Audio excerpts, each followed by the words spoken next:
Oh shit, that's like way in the shot. Oopsie poopsies. Yeah, could you not? There we go. Perfect. Meow, meow, meow, mic test, etc. The second I start filming, every single f***ing alarm is going off. If I ever make fun of myself in a parody video, that's what I'm going to reference, is the fact that I'm always off center.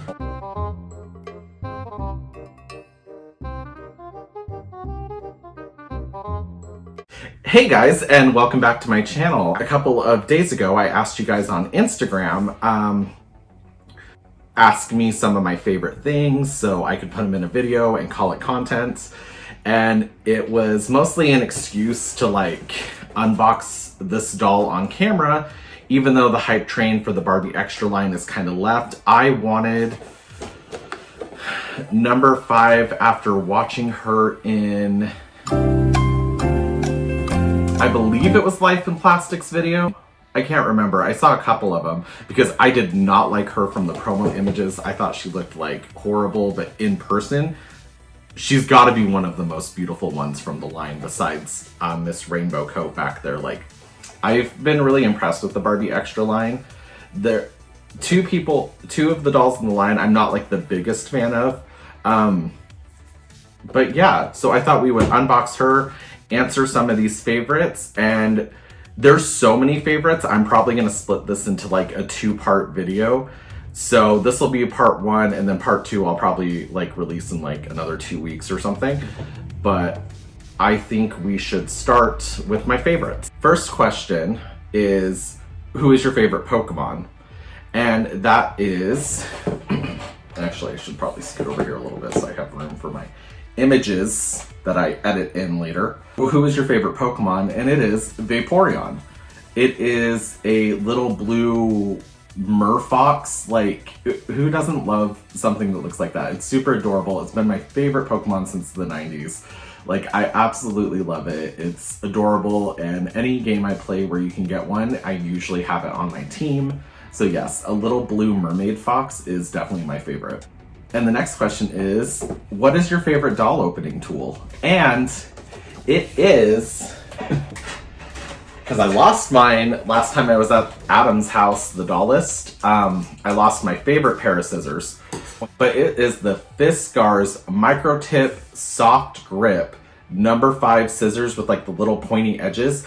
They open up doll boxes so easily, especially ones like this where the dumbass like head is pegged in the back. You can really get in there without cutting the hair, but you can cut the plastic bits so that you're not yanking the doll out. You can cut her out very nicely. Like, the precision tip on those really gets in there and makes unboxing a doll like super easy. Perforated edge never works. Woo! Oh, her shoes fell off. Who is your favorite fashionista? And it would be number 90, Rainbow Bright, the super deep toned girl that we can't get a made to move body for.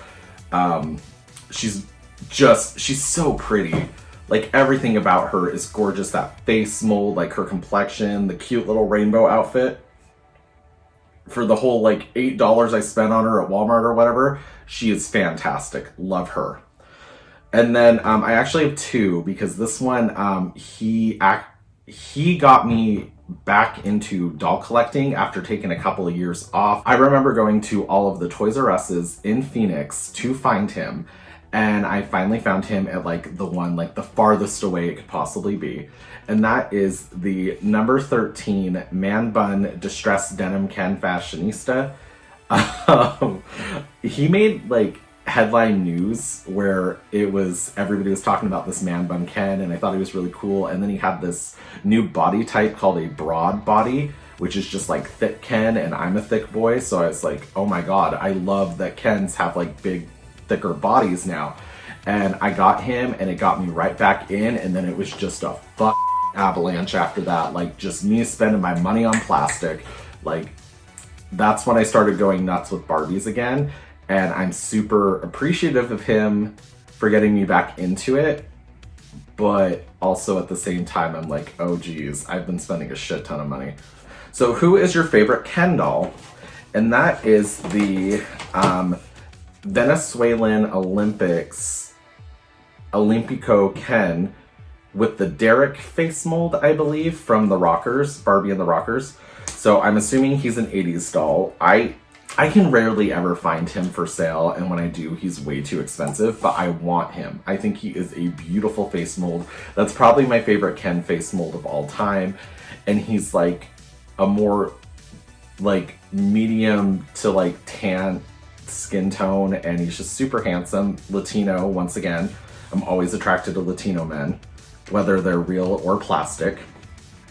And yeah, I just think he's beautiful, and I want him. Like, look at him. Like, who wouldn't want this doll? So who is your favorite color reveal Barbie? Which, that's hard because I'm not a big fan of color reveal Barbies, but I do like mermaids, and they made a whole mermaid series. So I like that dark moon lesbian side part girl. Like, she's my favorite out of all of them. She's the one I wanted. She's the one I got. After I got her, I stopped getting, Barbie color reveal mermaids because I had her and I didn't need any more. And I do think sometimes about like not rerooting her, but adding more rooting to her hair because she's very thinly rooted, and then just moving her onto like a made to move body of the same skin tone if I can find one, and then just redoing her dark motif fur tail and everything, and actually bust out that sewing machine that's collecting dust in my closet.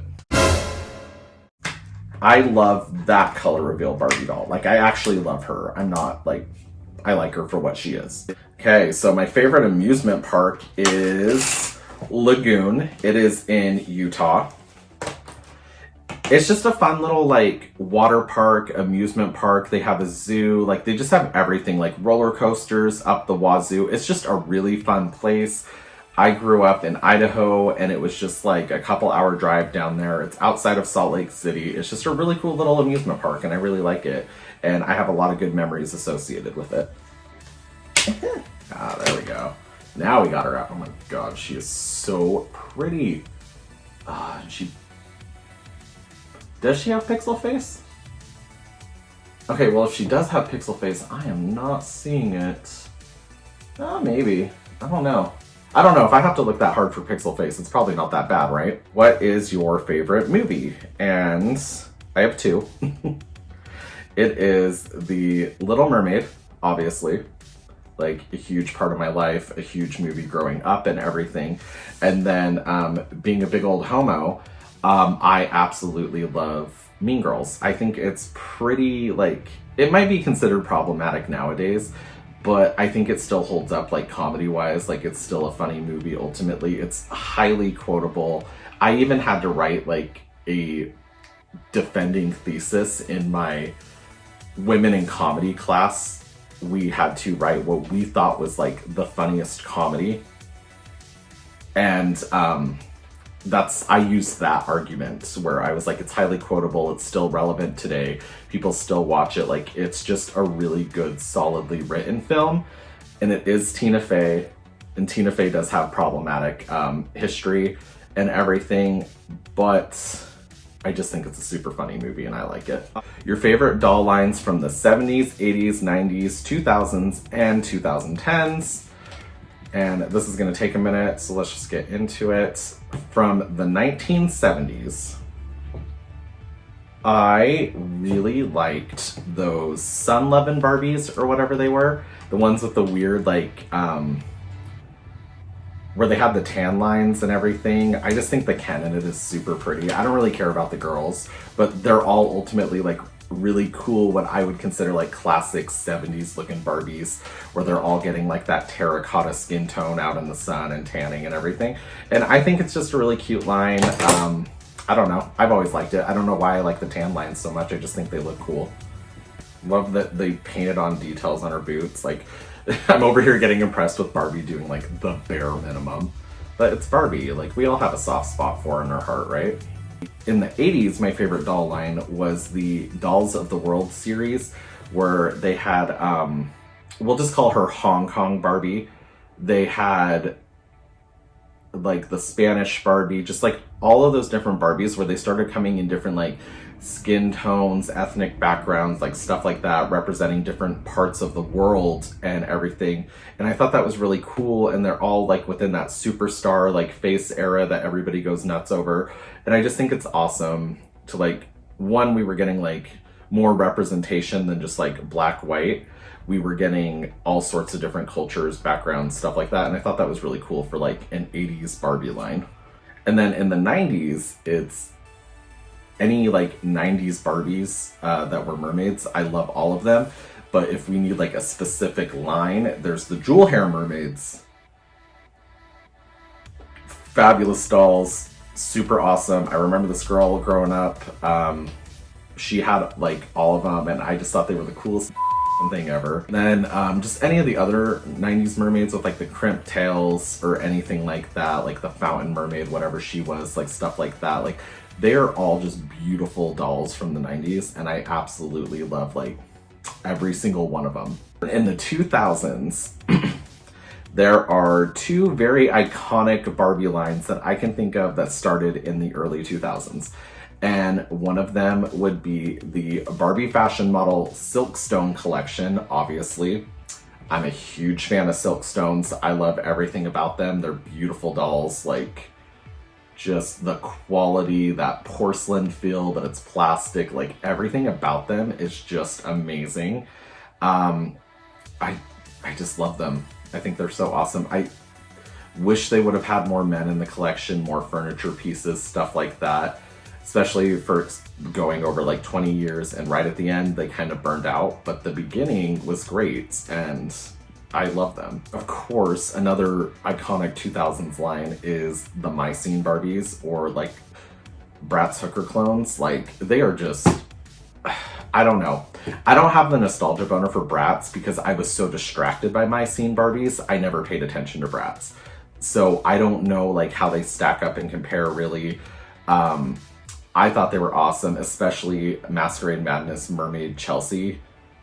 One of my favorite dolls to this day. You usually see her in my background, like she's just a super fabulous doll. I love everything about her and those dolls, and they have this really bitchin' like loft play set that one of my friends has, and I'm super jealous of them.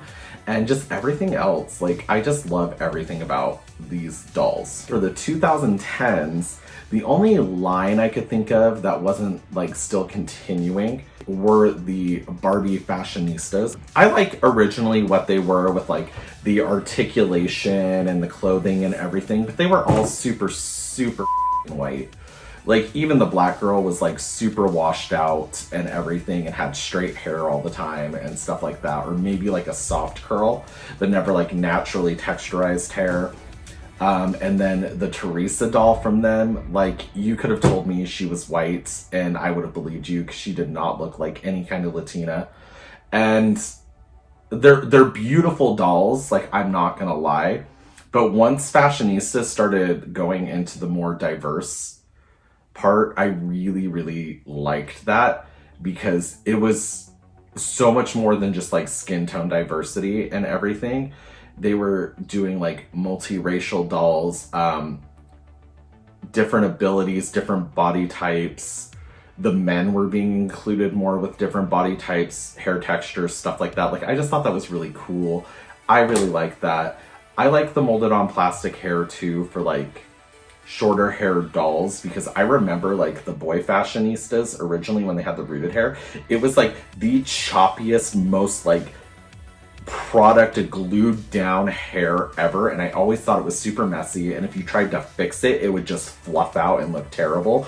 Like I'm pretty sure even that like Life in the Dream House show would make fun of that. Like if you messed with Ken hair that was that short and rooted, it would like go completely bonkers.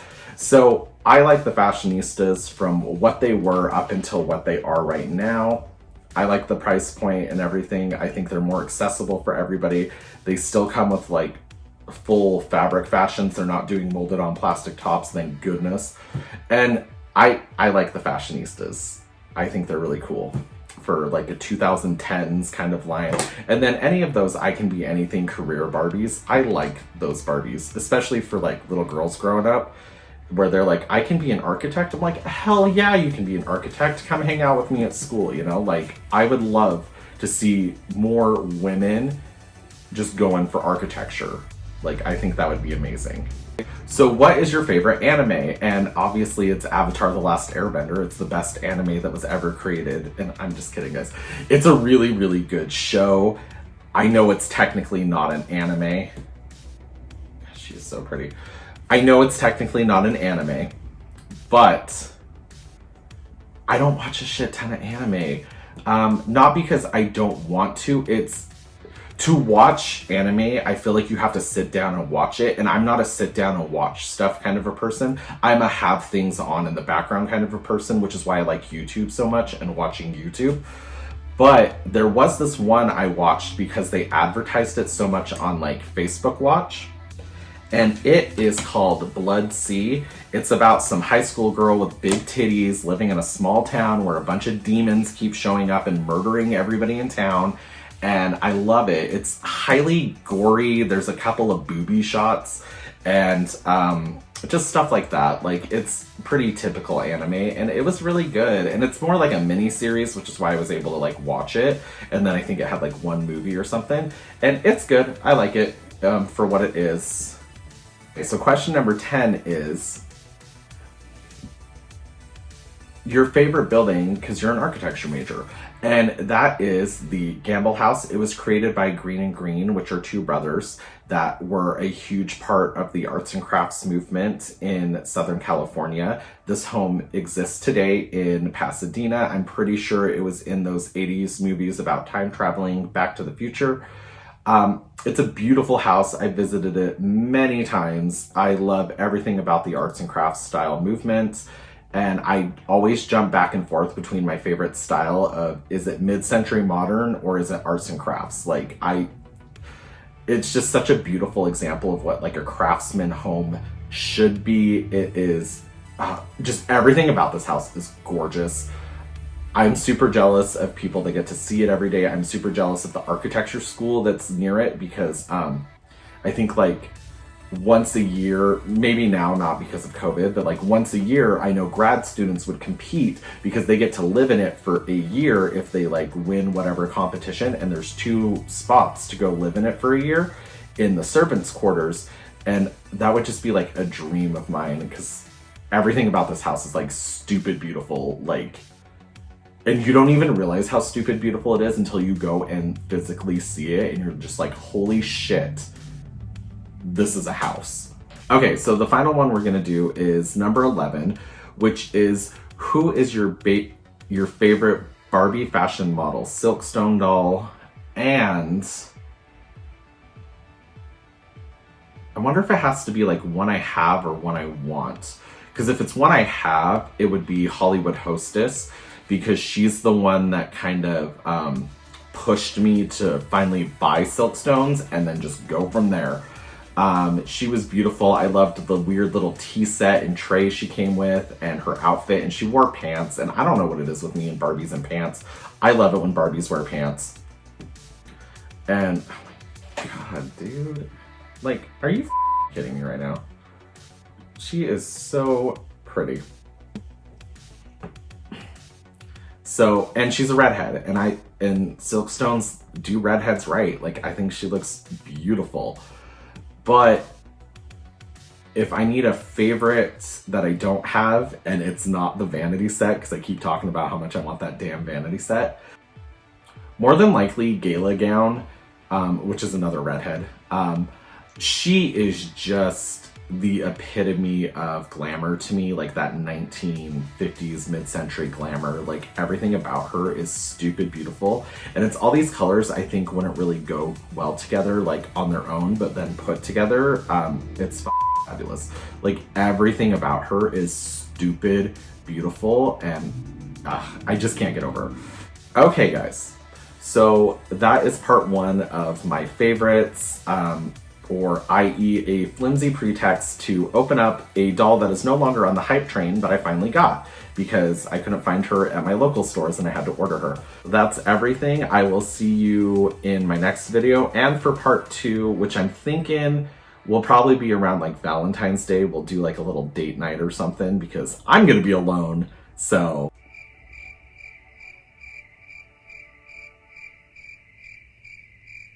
Like, how do I end a video after that? Like, I'm gonna be alone.